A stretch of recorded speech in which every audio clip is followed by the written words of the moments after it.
They say that the best lessons you'll ever learn in life are life lessons. Or at least I think they do, unless I just made that up. And that may be referring to big dramatic things that happen throughout your lifetime, but a simple holiday can bring you lots of new knowledge about certain types of people or just things in general. And I'm not necessarily talking about a big holiday like Australia or Africa or Germany or somewhere exotic. I'm talking about a simple little break to France. I'm talking about me travelling across one ocean and discovering many things about those types of people who live there, or just things in general. And I'm going to share them with you to decide whether you knew them already or to teach you some things to save you the journey of going to France and Disneyland.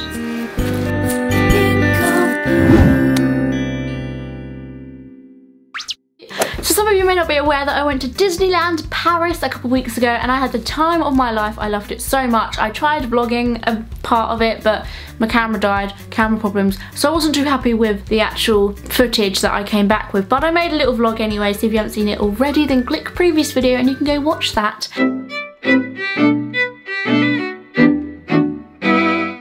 There are a few things I did learn about France, however, and I wrote them down on my new iPhone, which I love.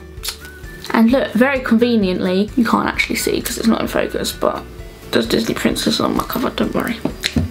Disneyland Paris is the greatest place just to spend a couple days at. It literally makes you feel so happy about life. Disneyland isn't like being in real life, it's like being in a whole new world. Do you get it? A whole new world. So let's discuss some of the things I learned whilst in France, shall I? Thing number one, French people listen to English music. Okay, so I don't get this. Correct me if I'm wrong, but a lot of French people I approached couldn't speak English because they tried speaking English to me, such as this girl tried to say I like your hair in English. But then again, they listen to English music. I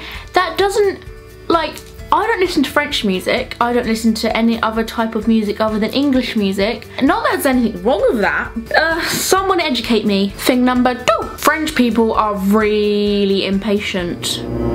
The fact that they will walk through you as if you are not even existing when they're trying to get past you. I could be standing here happily on my own, minding my own business, and someone wants to get through me with a bloody pram, and I'm not even there. They're just straight through my face. No sorry, or no excuse me, or excuse-moi, s'il vous plaît.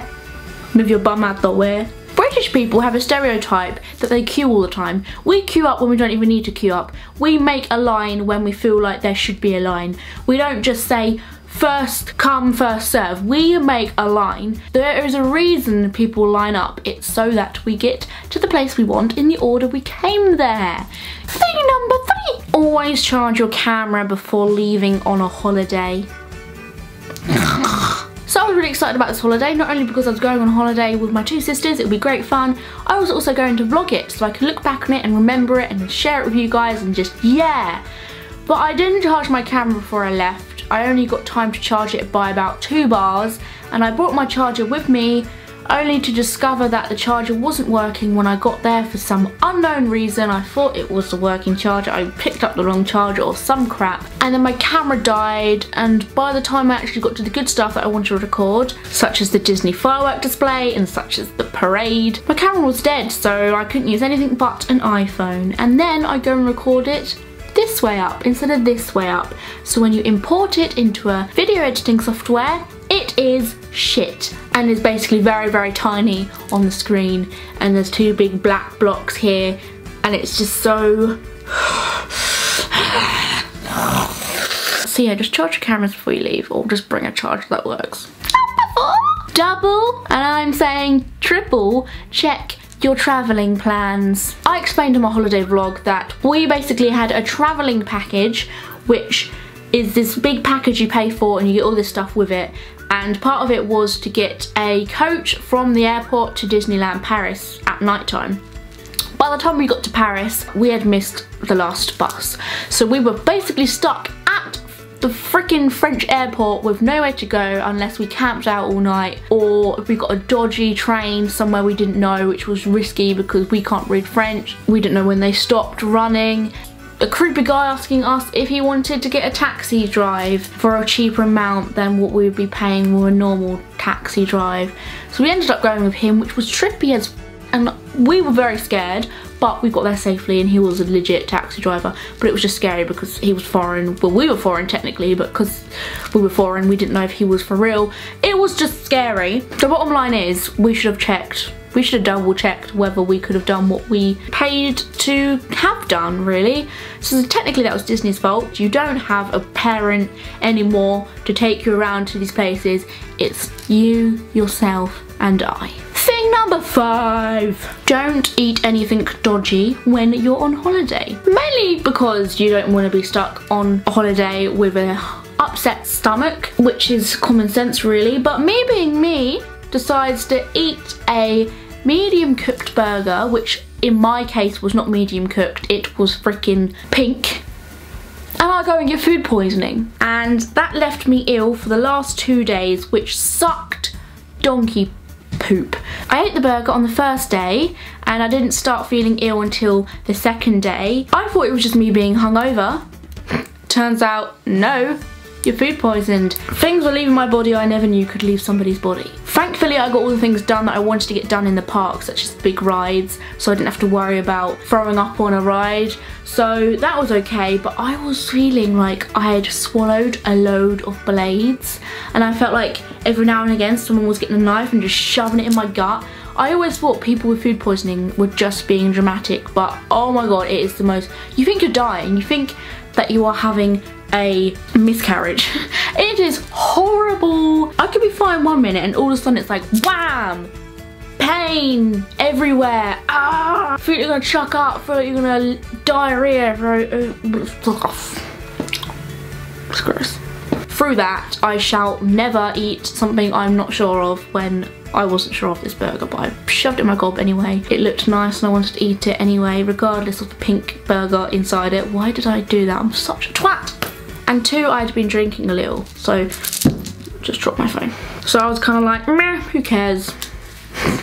Me, 2 days later, when you're walking around Disneyland Park and all you want to do is sit on the floor and cry.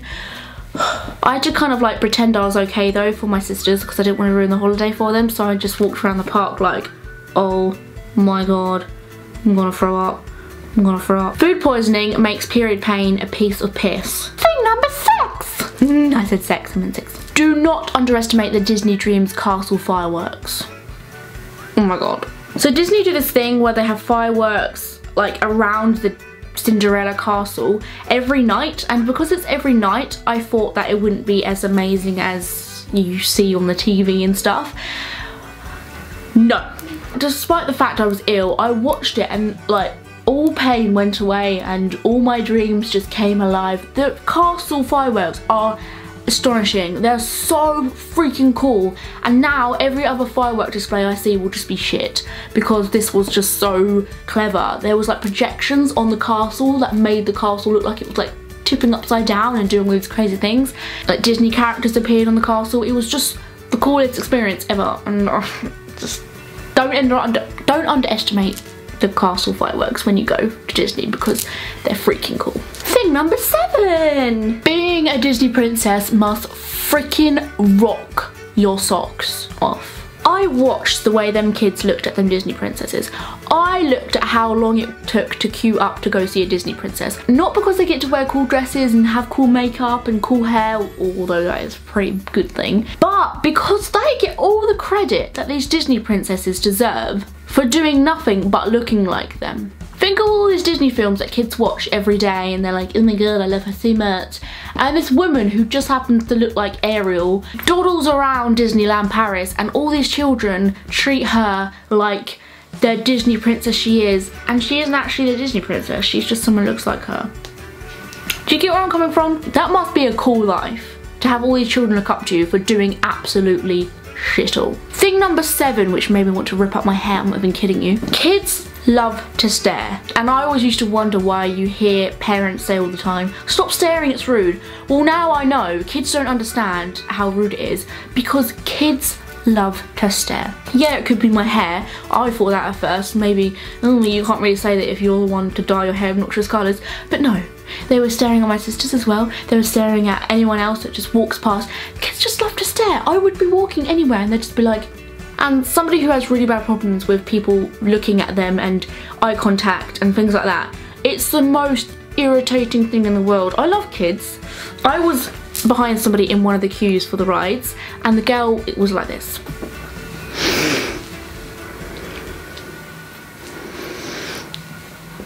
Like, do you understand that I'm also a person and I can see you looking at me?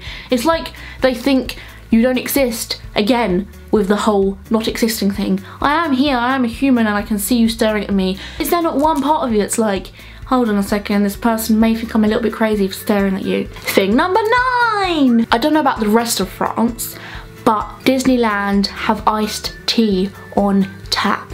Iced freaking tea on tap. And they don't have that anywhere else I've ever seen ever. So I kind of freaked out a little bit. I would have bought a bottle and just filled it all up and then just left if I knew that was going to be the case. But I did not know. And I was like, what the hell? So I was in McDonald's ordering a burger, and then I was like, can I have iced tea with that, please? And she was like, yeah. And I was like, ooh, that was weird. I usually get Coke, but they have iced tea. Oh, what the fuck? Oh, and McDonald's wasn't the thing that food poisons me.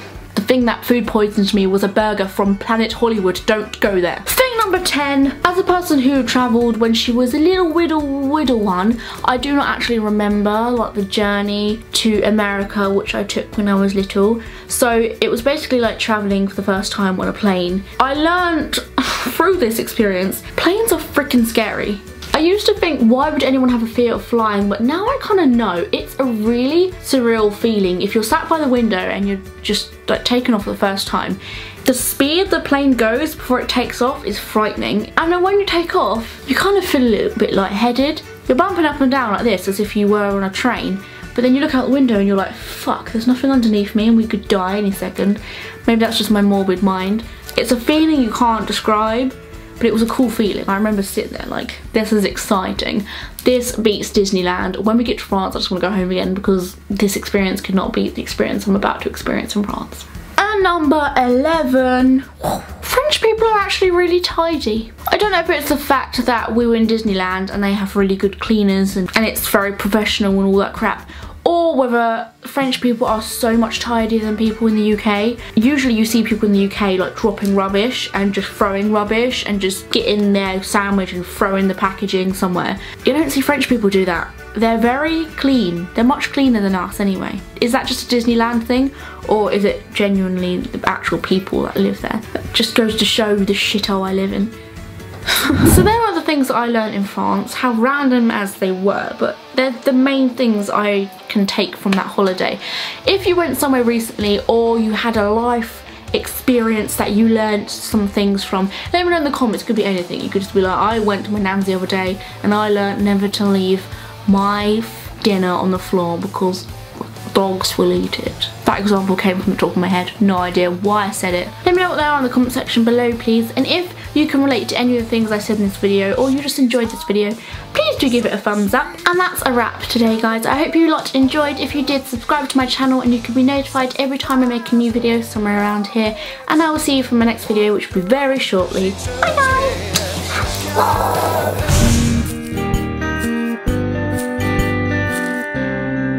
Good morning! It's the morning. It's about 6:30. Let's look out the window.